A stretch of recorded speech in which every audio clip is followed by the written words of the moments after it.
33-0. 33-0. Okay, 1-5 on the season. Bye week is dead and gone. 63 points in 6 total games this season. Think about that for just 1 second. In a day and age where offensive football is praised by the masses, we literally have the NFL changing the rule book to benefit offenses, to benefit the quarterback. You have NFL officiating crews, NFL referees willing to drop a flag if you look or say the wrong thing to a quarterback. They're trying to promote an exciting product for the fans. I mean, think about it. What was the best game of last season? A lot of you guys would probably say the Chiefs versus the Rams on primetime football back in the regular season. Why? Because there was a ton of points scored. It was an offensive back and forth matchup. It was a fantastic game. In a day and age where we have quarterbacks seemingly breaking records every week, whether you want to talk about old quarterbacks like Aaron Rodgers, Drew Brees, and Tom Brady setting the league on fire, whether you want to talk about quarterbacks that have been around the league for quite some time, dominating, Kirk Cousins, Matt Stafford, Jimmy Garoppolo, Russell Wilson, whether you want to talk about young up-and-coming quarterbacks that are franchise quarterbacks or look to be franchise quarterbacks, Deshaun Watson, Patrick Mahomes, Jacoby Brissett, Josh Allen, the Buffalo Bills are 5-1. We have 63 points in 6 total games this season with the top 5 running back, with the dynamic piece in Jamison Crowder, with Sam Darnold entering year 2. With the offensive mastermind, quarterback guru, quarterback whisperer, Adam Gase, who, as fans, we were sold on by the Jets organization. Basically, their marketing or their advertisement for Gase was that he was going to come in and he was going to build a new culture, and the offense was going to be high-flying and dynamic and the way of the future and whatnot. That simply hasn't happened, to be frank. Let's get down to brass tacks. This offense has not done anything this season. We can't throw the ball. We cannot run the ball. And I feel bad for Le'Veon Bell. I really do. You know, I watch these offensive performances, and I'm not kidding you. I'm not saying this for hyperbole or over-exaggerating here. This is truly how I feel. When I watch Le'Veon Bell get smacked by linebackers and making these amazing plays and then following those plays up with just boneheaded throws or just the inability to block on the offensive line, I have a pit in my stomach, and I do feel guilty to a certain extent because I feel bad for Le'Veon, because he had a choice in the offseason to sign with the Jets or to sign with the Baltimore Ravens. The Baltimore Ravens are an absolute powerhouse in the National Football League. Not only are they a powerhouse and they're winning games and Lamar Jackson looks like an absolute stud, John Harbaugh, Greg Roman are doing their thing over there in Baltimore, but they're the number 1 rushing attack in football. Whereas the Jets are just an incoherent mess. Very frustrating, very disappointing. It's nauseating to watch this team. Adam Gase needs to go. I'm off the Adam Gase train. I'm off the Adam Gase bandwagon. And to be 100% honest with you, I was never on it to begin with. I mean, you guys can go check out the video when we first hired Gase. I was very disappointed. I was visually, you could tell I was upset and I was frustrated. There was a couple of guys I really, really wanted. Zach Taylor, Matt LaFleur, Shane Waldron from LA, even a Chris Richard I would have really liked, but there's no point to cry over spilled milk. What's done is done. Adam Gase is the head coach, but I'm off. I'm done with it. The season's not over, obviously. We have winnable games. Redskins, Bengals, Dolphins twice. Oakland, that could be a winnable game because they're flying all the way to the East Coast. Season's not over. We could go on a winning streak. But all I'm saying is that when everything is going in favor of the offense, whether you want to bring up the officials, the rule book, just how the game is played with getting the ball out quickly and screens and flying, all around, and just kind of the limitations that are put on NFL defensive backs and whatnot, and we still can't we can't throw the ball, we can't run the ball, we can't even pick up first downs. We don't know what's going on. We can't protect anybody. Darnold can't pick up blitzes. It literally looked tonight like Darnold. This was the first time Sam has ever played football, or played an NFL game, rather. He looked like a day one rookie, throwing picks, getting sacked. What a mess. What a mess tonight was, man. Shooting ourselves in the foot constantly, getting in our own way, stumbling over ourselves. And the Patriots are a fantastic team, by the way. You know, they went out, they executed, they turned the ball over. They did not turn the ball over that much on offense. I know they had Leonard Williams came in and made a nice play, picked off by Trumaine Johnson. But we have multiple players on this team, and I say it, you know, for the last couple of weeks, that just don't look like they want to be there.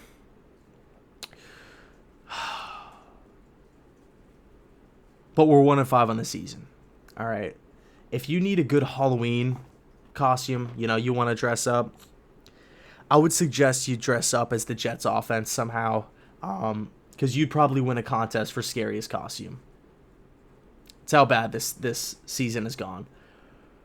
I don't really fault Greg Williams. I mean, yeah, the defense isn't perfect, but when you have guys quitting on you, like Trumaine, I know Leo had a solid night tonight, but where's he been the whole season? He's definitely not worth what he's being paid so far. Not really been the guy that we hoped for at spot number 6, but you know, it is what it is at this point.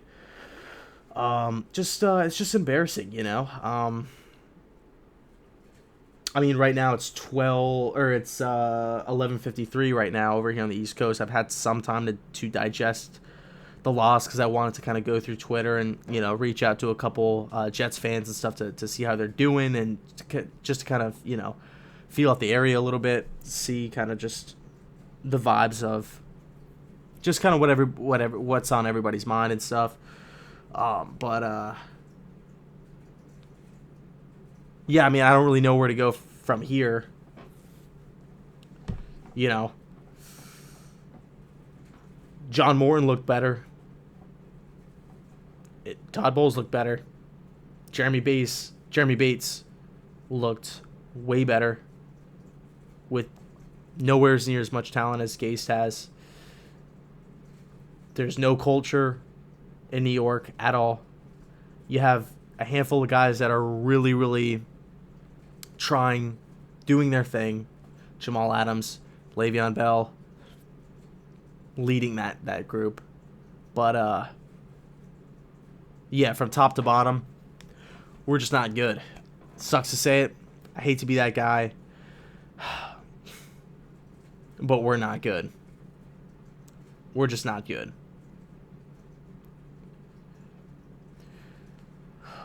And we could beat the dead horse here and just continue to, you know, talk about how bad Gase is, the play calling, just nobody being prepared. The quarterback play is just... It's just hard to watch, you know, just overthrowing guys, throwing off his back, just, you know, footwork is just, it's just unwatchable.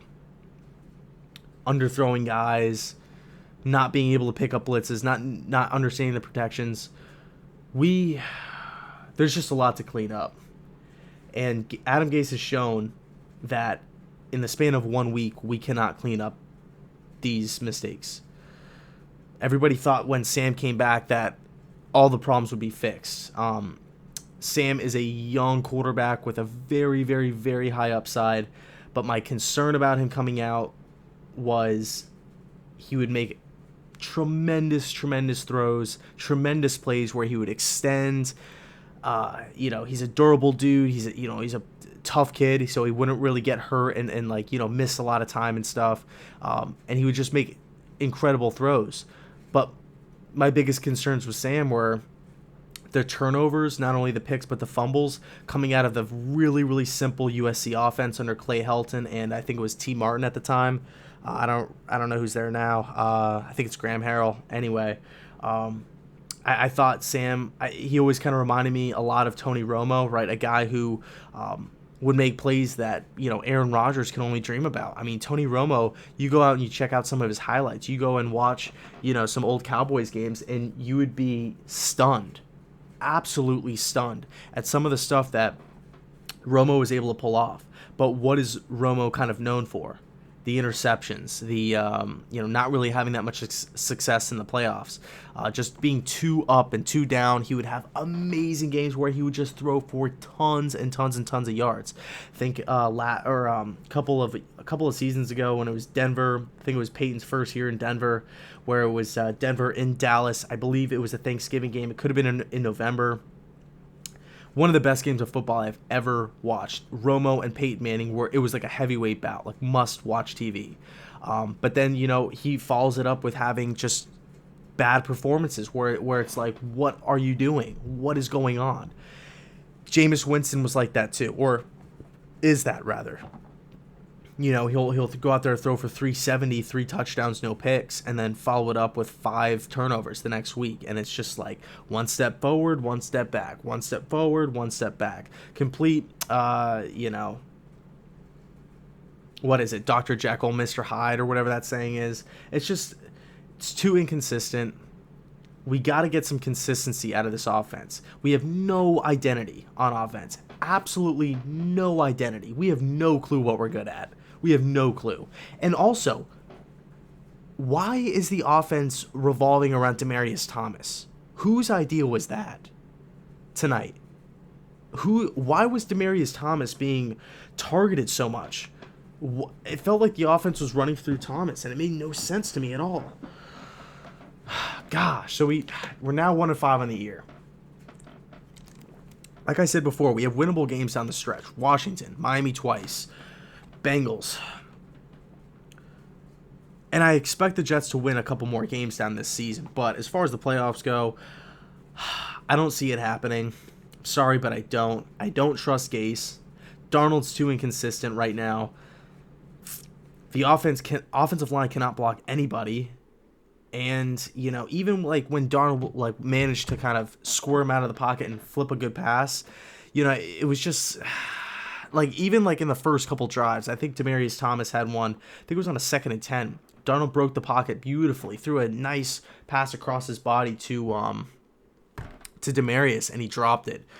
Those are the plays that are just come on, we just got to make those plays. Good teams make plays. Look at the Colts going into KC and beating the Chiefs, then following it up with dominating the Houston Texans, a division rival. Indianapolis, just my hat goes off to you. I mean, I'm at the point right now. I mean, I was a big believer in the Colts anyway to begin with. I didn't think they would win their division. I actually thought it was Tennessee to that was kind of my preseason prediction there. But I thought the Colts would be really good. I'm looking at the Colts right now. I think this team could go to the Super Bowl, okay? And you look at the roster on paper, and it's you don't really note it. They don't have the superstars. They don't have the Julio Joneses, the Odell Beckhams, the Tom Brady's, the Drew Breeses of the world, but they have a whole bunch of C+ players. They got a whole bunch of B- players. They got a whole bunch of B players. I feel like the Jets right now, they got a whole bunch of, they're kind of top heavy with Mosley, Adams, Le'Veon Bell, and then there's a huge, there's, a couple B guys, and then there's just a massive drop off where we're just so top heavy. We don't have any depth at all. We cannot get the cornerback situation figured out. Trumaine Johnson, I mean, oh my God, that contract is looking horrible. I would blame Mike McCagnon, but I was actually in favor of signing him. I was a huge fan of what he did in St. Louis with the Rams. So I can't really fault Mike McCagnon for that. He was the best cornerback on the market. We definitely needed help that season, and we had the money to spend for him. Nobody can really assume or say, oh yeah, when we give you the big contract, you're just going to stop caring or stop trying. So that's kind of what happened with the whole Trumaine thing. At least that's what it looks like. If I'm Greg Williams, I'm starting Nate Hairston for the rest of the season. He's the starting cornerback. It looks like he wants to be there. He's out there trying to make hits. He's out there trying to make plays. Simple as that. I'm not playing guys that don't want to be there.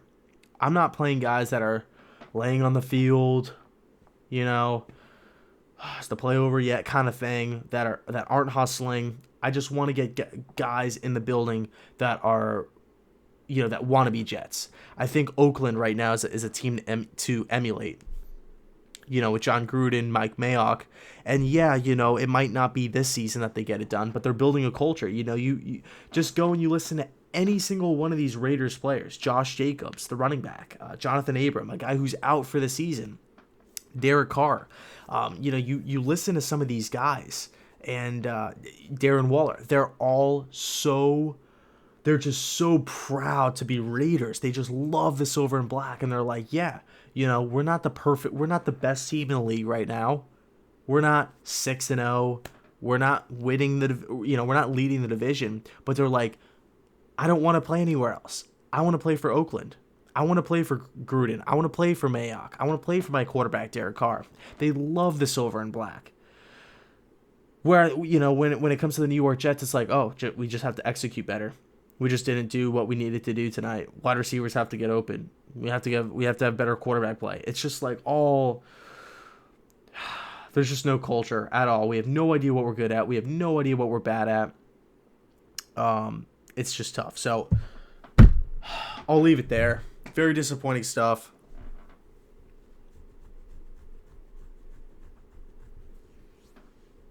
One and 5 on the year. Let me know your thoughts. And as always, go Jets.